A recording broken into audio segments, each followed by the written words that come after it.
بسم اللہ الرحمن الرحیم عن زید بن ارقم رضی اللہ تعالیٰ عنہ ان رسول اللہ صلی اللہ علیہ وسلم قال، حضرت زید بن ارقم رضی اللہ تعالیٰ عنہ فرماتے ہیں رسول اللہ صلی اللہ تعالیٰ علیہ وآلہ وسلم نے فرمایا، لعلی و فاطمۃ والحسن والحسین، ان دونوں کے لیے حضور علیہ الصلوۃ والسلام نے ان چاروں کے بارے میں فرمایا، انا حرب لمن حاربہم، جو ان سے جنگ کرے گا میں اس سے جنگ کروں گا۔ اللہ، حضور علیہ الصلوۃ والسلام نے چار محبوب ترین ہستیوں کا ذکر فرمایا، حضرت علی رضی اللہ عنہ، حضرت فاطمہ الزہرا رضی اللہ تعالیٰ عنہ، حضرت امام حسن رضی اللہ تعالیٰ عنہ، حضرت امام حسین رضی اللہ تعالیٰ عنہ۔ ان چاروں کے بارے میں فرمایا جو شخص ان سے جنگ کرے گا میں اس سے جنگ کروں گا۔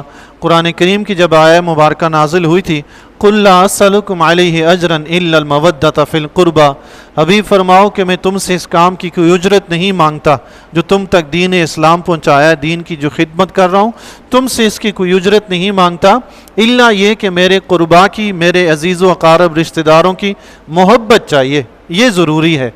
تو صحابہ کرام رضی اللہ تعالیٰ عنہم نے عرض کی، یا رسول اللہ، یہ قربا کون لوگ ہیں جن سے ہم نے محبت کرنی ہے؟ اس آیت میں جن کی محبت واجب قرار دی گئی ہے وہ کون سے لوگ ہیں؟ مسند امام احمد کی حدیث ہے، جب صحابہ کرام رضی اللہ تعالیٰ عنہ نے یہ سوال کیا تو حضور علیہ الصلوۃ والسلام نے فرمایا، علی، فاطمہ اور ان کے دونوں بیٹے۔ سبحان اللہ، ان دونوں کی محبت واجب ہے، یہ چار افراد کی۔ تو اس حدیث میں اللہ کے نبی علیہ الصلوۃ والسلام نے فرمایا جو ان سے جنگ کرے گا میں اس سے جنگ کروں گا۔ پھر فرمایا وَسَلِمٌ لِمَنْ سَالَمَهُمْ، اور جو ان سے صلح کرے گا میں اس سے صلح کر لوں گا۔ سبحان اللہ۔ اللہ، پتہ چلا جو ان چاروں حضرات سے محبت رکھتا ہے حضور علیہ الصلوۃ والسلام اس سے محبت رکھتے ہیں، جو ان سے دشمنی رکھتا ہے وہ دشمنی ان سے نہیں ہے، وہ حضور کی ذات سے ہے۔ اللہ، ظاہر ہے جو بندہ حضور علیہ الصلوۃ والسلام سے محبت کرتا ہو وہ آپ کی آل سے نفرت کیسے کر سکتا ہے؟ یہ تو ہو ہی نہیں سکتا۔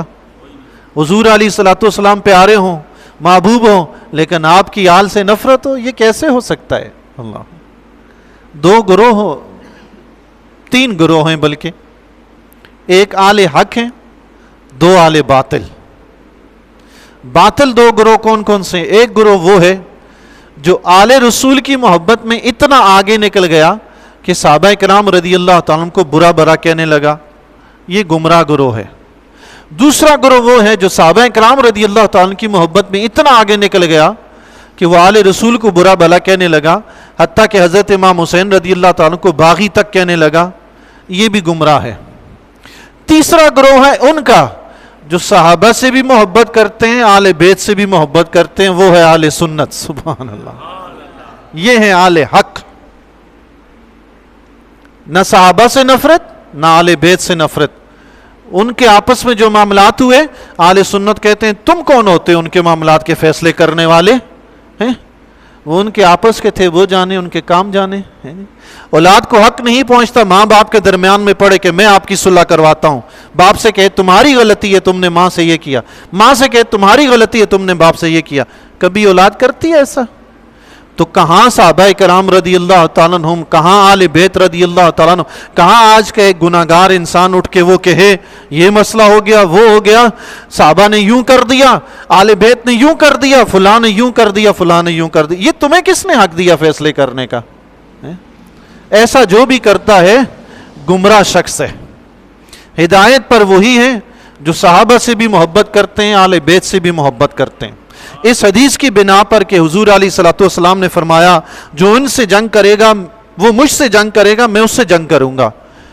تو رافضیوں نے جو آل بیت سے محبت کرتے ہیں، صحابہ سے دشمنی رکھتے ہیں، انہوں نے یہاں تک کہہ دیا، ام المومنین حضرت عائشہ صدیقہ رضی اللہ تعالیٰ عنہ کا اختلاف ہوا حضرت علی رضی اللہ تعالیٰ عنہ سے، آپس میں کچھ بات زیادہ دور تک گئی، تو رافضیوں نے یہ کہا کہ ام المومنین نے چونکہ حضرت علی سے جنگ کی ہے، حضرت علی سے جنگ کرنا حضور سے جنگ کرنا ہے، اور حضور سے جنگ کرنا کفر ہے، لہٰذا ام المومنین حضرت عائشہ نعوذ باللہ کافر تک کہتے ہیں۔ اب مجھے بتائیں وہ گروہ ہدایت پہ ہوگا جو ام المومنین حضرت عائشہ صدیقہ رضی اللہ تعالیٰ کو کافر کہیں؟ وہ ہدایت پہ ہوگا؟ کیسے ہوگا؟ علماء اچھا اسی طرح حضرت امیر معاویہ رضی اللہ تعالیٰ کے بارے میں فرمایا کہ انہوں نے بھی حضرت علی رضی اللہ تعالیٰ سے اختلاف کیا، ان کے مد مقابل آئے، وہ بھی دائرہ اسلام سے خارج ہیں، اور یہی وجہ بتاتے ہیں علماء اہل سنت اس کا یہ جواب دیا، اللہ کے فضل و کرم سے اہل سنت کے پاس بیٹھیں گے نا، وہ صحابہ کی بھی محبت دیں گے، اہل بیت کی بھی محبت دیں گے، وہ ان کے اختلاف بیان نہیں کرتے کہ فلاں نے یوں کر دیا فلاں نے نہیں، وہ اگر اختلاف آ بھی جائے تو درمیان میں کوئی ایسی راہ نکالتے ہیں جس میں دونوں کی محبت پیدا ہو، کوئی صلح کی راہ نکلے۔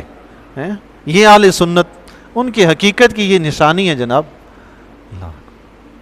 علماء اہل سنت نے جواب دیا، حضور نے یہ فرمایا جو ان سے جنگ کرے گا مجھ سے جنگ کرے گا، ساتھ ہی حضور نے یہ بھی فرما دیا جو ان سے صلح کرے، جس نے ان سے صلح کی اس نے مجھ سے صلح کی۔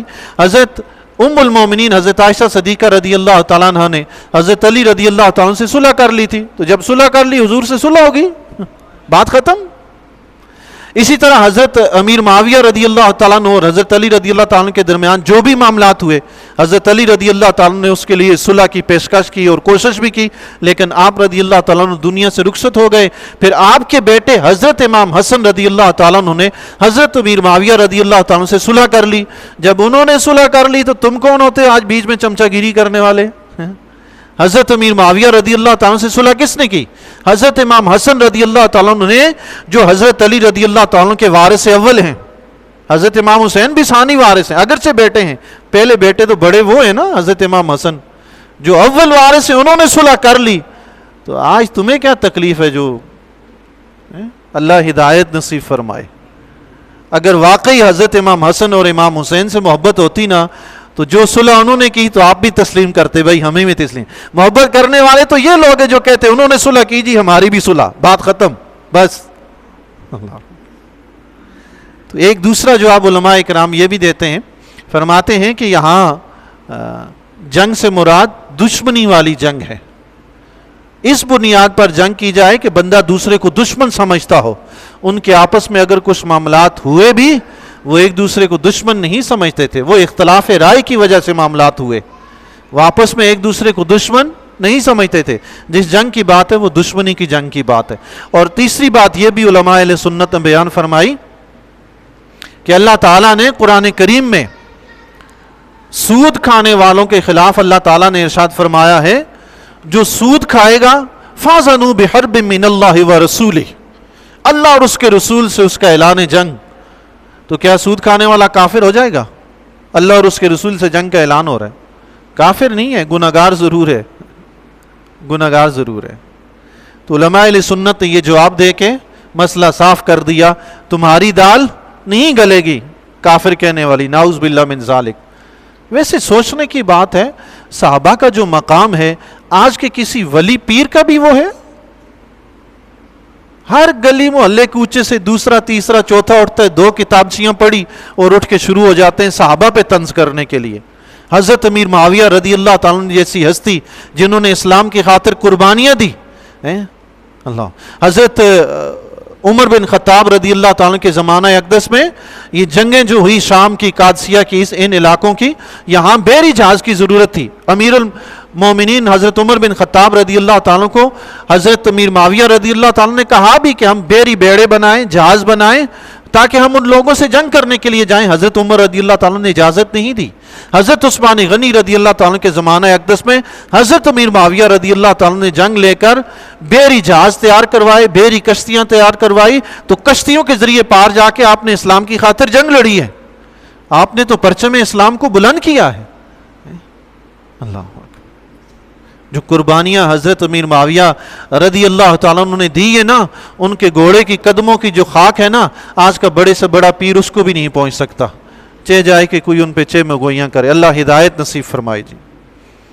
ایک حدیث مبارکہ مزید سماعت فرما لیجئے۔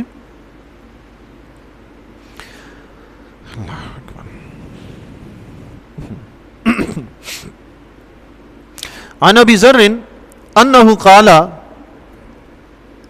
حضرت ابو ذر رضی اللہ تعالیٰ عنہ فرماتے ہیں، وَهَذَا آخِذٌ بِبَابِ الْكَعْبَةِ، حضرت ابو ذر رضی اللہ تعالیٰ نے خانہ کعبہ کا دروازہ پکڑا اور پھر حدیث بیان کی.